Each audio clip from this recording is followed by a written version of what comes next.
Stephen Thomas with yet another housing debrief. Thank you so much for joining us. Really appreciate it. This week we're doing housing and the doom loop.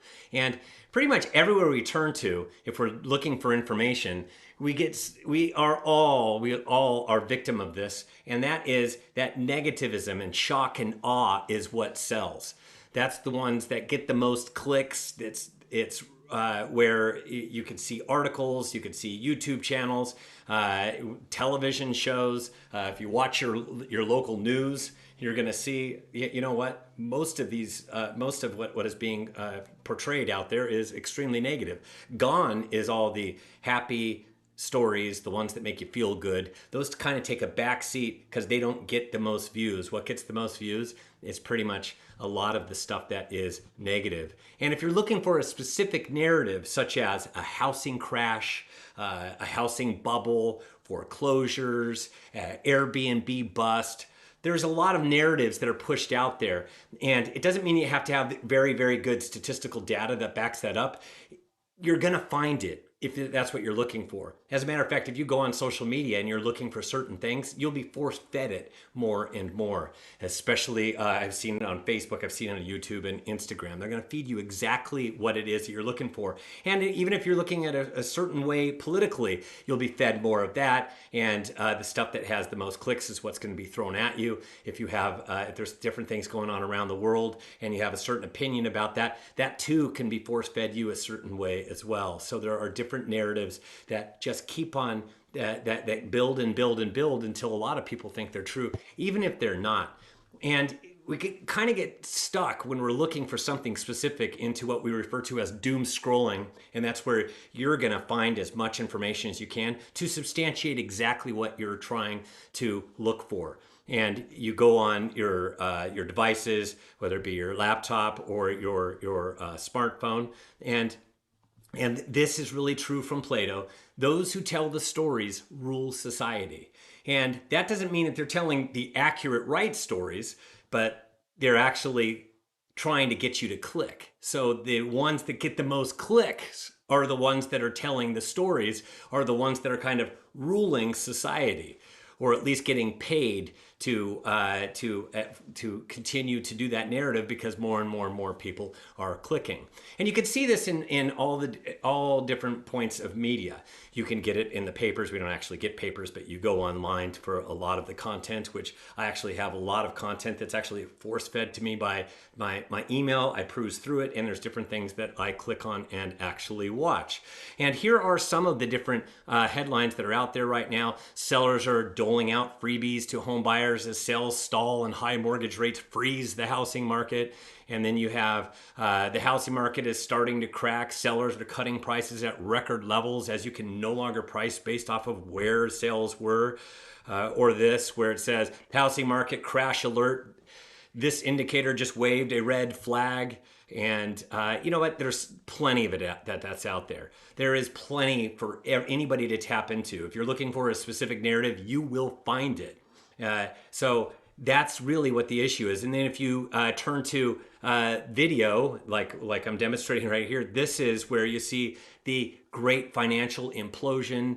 I actually listened to this one. It was 47 minutes long because there is somebody out there that sold their house in Orange County and is currently living with his fiance because they're going to wait to purchase.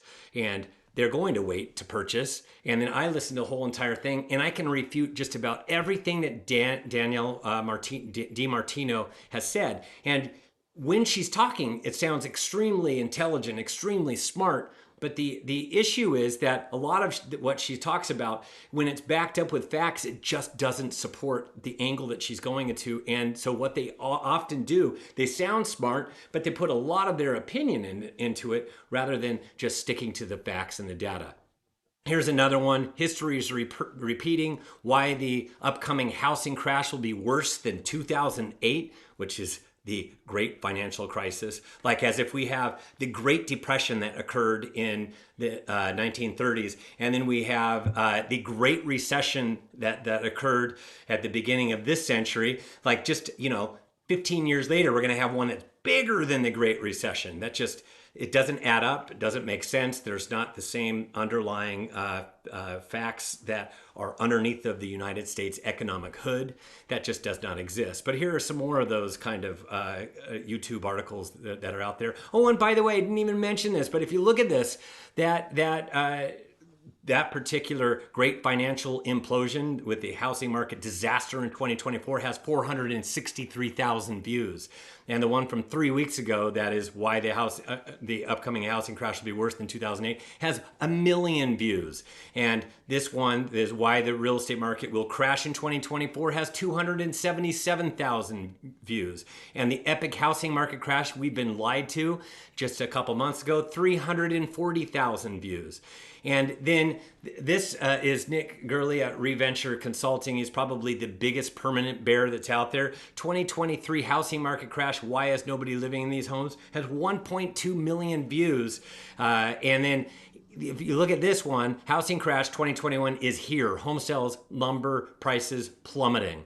And that is 2 years ago that he was talking about the housing crash. And he continues to beat that same drum over and over again. But that is just that narrative that you keep on pushing out, that it pays to do those narratives, because at the end of the day, when you're getting 1.2 million views on something, you're actually getting paid for the views that you're continuing to get. And as you get more views, you get paid more. So you understand that it's hard out there. And I understand that it's hard to be a buyer in this market. It's hard to be anybody that's on the sidelines. It's hard to be millennials and Gen Z, because I have many kids that are part of Gen Z. They want to be part of the home ownership process, but yet they don't feel they can, because where interest rates are so high and values have gone in such a significant change in a short period of time. And I get it. So what I've heard from so many people, it sounds like they're just listening to their gut. And what they basically say is that prices just have to come down. When they go up this much, they have to come down. And that's not necessarily true. They're comparing it to the right before the great financial crisis. And for a gazillion reasons, we're not going to repeat the great financial crisis. It's just absolutely not going to happen. So you can't go on just what you feel in your gut. You have to rely on data, stats, and facts. Is this exactly the way I want the housing market to line up for my kids and for Gen Z and millennials and everybody else? Absolutely not. What we have is unhealthy. However, you need to make proper decisions based upon what's really going out there. And there's plenty of breaking news that you listen to a story, and they're always leading off with something that's extremely negative, some people that have been killed, or something that's negative to anchor everybody in their seats at the beginning. And they allude to something else that they're going to talk about that's even bigger, and they draw you through the entire newscast. And but we'll get in that in a second, because first I'd like to thank our sponsor. It is a new sponsor, and I've known her for a long time. And mortgages that mean more. And we're going to get into this right now. This is Lee. She is at Movement Mortgage. Movement is committed to both lightning fast processing and impact, accurate upfront underwriting and impact, a full array of loan products and impact. So you're wondering, what do they mean by impact? It doesn't cost more to make an impact. So basically, Movement's home loans are all competitively priced out there, but the question is, what does a lender do with all their profits? They're actually giving back, and that's what Movement is all about. It's worth repeating. 71% of people say they'd buy from a purpose-driven company over the alternative if cost and quality were the same. And impact is in their DNA. Movement has given $377 million to the Movement Foundation. And so you too can contact Lee McMahon. She is your loan officer at 949-239-4252. That's 949-239-4252. And she does every type of loan but has a passion and specializes in VA and first-time homebuyer programs on top of it. So anything out there she can do, as well as she really likes to work with those VA and first-time homebuyers. And she is with Movement Mortgage. Thank you, Lee. We really appreciate your sponsorship. And now back to the breaking news stories that are constantly that are out there. And basically, everything that I've talked about, from news articles to YouTube to the evening news, they're trying to tap into the herd mentality, whatever the herd wants to listen to. And the herd, unfortunately, doesn't want to listen to that a puppy was found, or, the cat was taken down from the tree, or that the housing market is continuing to be strong. Those are the kind of things that don't really get the clicks. If I was to tell you that, it's the fall market, demand is coming down, but so is inventory. If I did a YouTube article on that, or if I wrote an article, that wouldn't get a lot of people to actually take a look at it and read it. So, but the difference is that I'm not looking to do a narrative. That's not what we're about.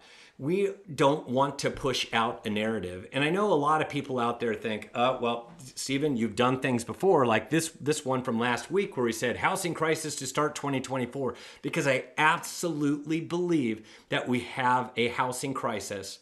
And that is in the terms of number of available homes to show buyers today, and especially at the beginning of 2024. It is going to be depending on your market, it'll either be the second lowest level in decades, and we have a lot more people nowadays to start off a year, or it will be the third lowest, and we'll get into that in a second. But here are some of our YouTube videos that we put together. The impact of 8% rates, 2,300 viewers. Wall Street owns a lot of homes. And when we went into that, we actually showed how Wall Street is only a small fraction of the number of owners out there, as well as their net sellers this year. And that was done a month ago, 1,700 views. Airbnb bust to crash housing, ? And the answer is no. And we back it up with AirDNA, that's their lane. I do housing analytics for residential resale. They do Airbnbs and vacation rentals. And they show that we're not going to have this crash that everybody's talking about. Yes, you'll get the anecdotal stories, because that's exactly the way that a lot of media works. They want to find somebody that they can utilize as an example to corroborate what their story is. But does that make it true across the United States, across a region? Absolutely not. You need to have real statistics and data to back all that up. And speaking of statistics and data, that is power and strength. It's in the data and the statistics. That is what we try to deliver as housing analysts with reports on housing. We're trying to cut through all the noise, because there's plenty of it out there. You wonder, what in the world can you listen to? You got to listen to stuff that is backed by data and stats. And that way we can properly set expectations by delivering what we believe to be the absolute truth based upon everything that we're seeing. And this is all that we do for a living. And I see myself more as a teacher rather than somebody that is writing a novel where I'm pushing out a certain narrative. And what that is I'm trying to figure out where we are right now, and based upon all the trends that we're looking at, where are we going from here? Not, you know what, we're going to have a crash in 2024, and here's all the reasons why, A, B, C, and D. I can tell you why we aren't going to have a crash. If we did have a crash, I would talk about it. I've talked about cracks in the market before, and we've been following the market since 2004, and we saw the Great Recession coming, and there definitely were gigantic cracks. We had 4 million homes across the United States. We have a little over 1 million right now. Do you see the difference? That's called a glut of homes available versus very few homes available today. And right now, I'm going to explain to you with the facts and data where we are today. And basically, we are we follow different seasons. And there's actually five seasons to the real estate market. Spring is the best. A lot of people like to move during the summer, but that's when the most activity happens. Why? Because you have to put it under contract. And once you put it under contract, you have to do all your due diligence. And typically, you can't close for a while. Typically in the summer is when you move. And that's why we get The most homes coming on the market in May is number one, and it varies in markets as to what is number two from there. And that's spring. Then you get to summer, and then you get to autumn, and guess what? We have just hit it right now. Actually, as of Wednesday of this week, the week before Thanksgiving, we enter into the holidays. And then after that, we go into the winter market. The holidays is just from now until the first couple weeks of January, but it does something different. And it does it every single year, regardless of the market. Then we get into the winter market, which is from the second week of January through the second week of March. But today, we are in the holiday market. And we go home and it's rainy or it's cold outside, and we want a hot chocolate, and we're now listening to nonstop holiday music. If you would like to, in our region, it's on a 103.5, and it's already started. It started this week. So that is what's going on. Is we're in the holidays. What happens is there's a few things. Number one, fewer homes come on the market. The fewest homes come on in December. The second fewest come on in November. And a whole bunch of people that have been on the market that were a little bit overzealous, overpriced, will pull their homes off the market because they have been unsuccessful and they want to enjoy the holidays. The combination of fewer homes coming on the market and also people pulling their homes off the market means inventory always drops at the end of the year. Always does, and it's not going to be an exception this year either. It's going to drop.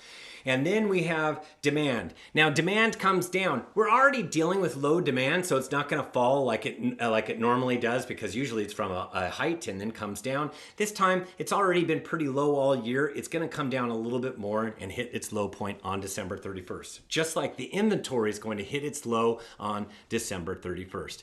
And you could see that in each of these, there's a whole bunch of hills. This goes back to 1983. Each one of these mountains, they're teeny little mountains. Each one of those mountains is a year, and this is inventory over time. Those high Himalayas in the middle, that was the Great Recession when we had 4 million homes on the market. And you can see how things have drilled down since then. We're way down, and where we are today is a little over a million. I think it's about 1.3 million according to National Association of Realtors. And if you look at that, that's a bit higher than where we were earlier this year, but we are right now hitting a peak, and it will come down from there. And as it comes down, like I said, it comes down for the reasons I already gave. We are either going to hit, there are 3 yellow arrows. The one on the right is for 2023, the start to this year. Then the one before that was 2022. It was the lowest level almost in all markets across the United States. There were some exceptions. And in the arrow on the left was 2021. It's going to be somewhere around there based upon where you are, what metro you are in. And I could see it in the different numbers that there are certain metros that are going to be, it's going to be just a little bit higher than it was in 2023 and 2021 and 2022. And there are some that it's going to be right below 2021 and above 2022, which means very, very low. And in SoCal, it's looking like that's how it's going to line up. So it just depends. But what the bottom line is these are really low inventory levels compared to where we've been in history. And that's a fact. And then the other fact is demand is on the rise a little bit from its real low lows. And it's still really low, but it has been on the rise recently. Why has it been on the rise recently? Because interest rates have been dropping on the backs of a very good for the trying to get inflation tampered down. Inflation read this week, a really good jobs report at the beginning of this month for the month of October. There was also consumer spending was flat. There's a whole bunch of inflation indicators that are showing that it's coming down nicely, a little bit better than expectations. So there's enough out there right now where it's starting to look like this is really coming down, and we've reached a top in interest rates, and that has been 8% rates. And so what we'll be looking at for the remainder of the year and the start of next year is if rates continue to come down, which there is a high probability that they will based upon some of the news that will come out and the data points, the stats and the statistics, we'll be looking at supply and demand where it's at. I told you supply is really low. Demand will be, if interest rates drop even more, we'll get more demand. and we'll be off to the races at the start of 2024. And you could already see that. I talked about it. So these are where interest rates have been, but they are already at 7.36%. This is according to Mortgage News Daily. You could see how interest rates have gone from about 7.3% all the way, made our way all the way above 8%.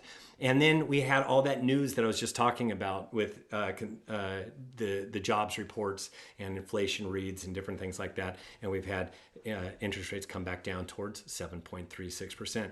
And I look into my crystal ball, and what do I see? I see that the market is not really evolving or changing that much. If we stayed right where we're at right now, we probably would not have much push either way in prices. Now, if we did build more inventory because we had interest rates shoot up higher, which is not what we're projecting to happen, but if that were to happen, yes, things can slow down, but they will not cave. And we will have, if we have interest rates continue to come down as people run out of their savings, which all the indicators are people running out of their savings, and they're running out of all the money that was given to them through the different stimulus packages. That's that excess savings that is going to run out next year as well. So between the savings rate and the excess savings running out, it's going to create a problem down the road of not as much consumer spending. And that's coming in 2024. And when that happens, we'll have interest rates that continue to fall. So that's kind of what we're seeing. And that's all I have. We'll just say the end. And this isn't a narrative. This is not something that I put together. This is looking at all the data and stats and trying to let everybody know this is really what's going on out there. So if you liked the content of this, please subscribe to our YouTube channel. We want more and more people to get in front of this data as we possibly can. Unfortunately, it's not a negative narrative. It's not a pom-poms in the air for the housing market. I think the overall housing market is unhealthy, and it will only get more unhealthy as interest rates come down. However, you need to know what's going on so you can properly make decisions based upon data and facts, and you can execute great decisions based upon those kind of expectations. And if you want to be a subscriber to one of our many reports, which, by the way, we just launched Ventura County. Reportsonhousing.com is where you go for that. The most recent one that came out is called A Holiday Plunge, describing what's happening in the overall market. And you know what? If you want a free month, you can utilize the coupon code STUFFING, because it's one of my favorite things at Thanksgiving. I love stuffing. And I love stuffing this stomago of mine. So there you go. Stuffing is your coupon code. And the latest podcast that came out, it's podcast number 9. It's called A Market Shakeup. If you want to go wherever you like to see or listen to your podcast, you can actually see it on YouTube. You'll see Brendan Thomas interview me, and we go back and forth. It's pretty fun. So thank you for joining us for yet another Housing Debrief. I appreciate you staying tuned in, and I hope you have a fabulous Thanksgiving. We are not going to have a Housing Debrief next week. It'll be Thursday and Friday, and we'll be busy celebrating Thanksgiving and all of our blessings with our family. So have a fantastic Thanksgiving. We will see you sometime on the